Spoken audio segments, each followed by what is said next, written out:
اعوذ باللہ من الشیطان الرجیم بسم اللہ الرحمن الرحیم اولم یکفہم انا انزلنا علیک الکتاب یتلی علیہم ان فی ذلک رحمتا و ذکری لقوم یؤمنون۔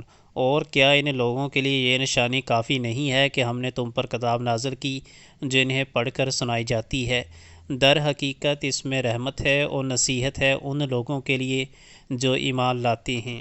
قل کفی باللہ بینی و بینکم شہیدا یعلم ما فی السماوات والارض والذین آمنوا بالباطل وکفروا باللہ اولئک هم الخاسرون۔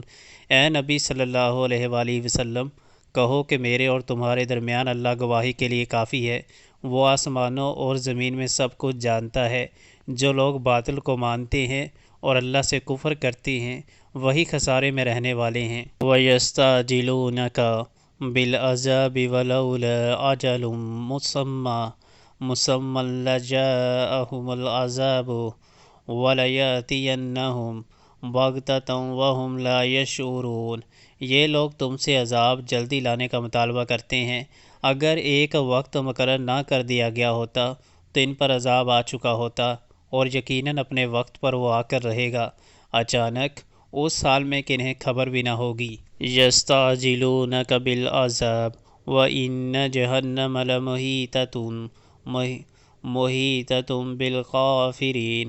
یہ تم سے عذاب جلدی لانے کا مطالبہ کرتے ہیں، حالانکہ جہنم ان کافروں کو گھیرے میں لا چکی ہے۔ یوم یغشاہم العذاب من فوقہم ومن تحت ارجلہم ویقول ذوقوا ما کنتم تعملون۔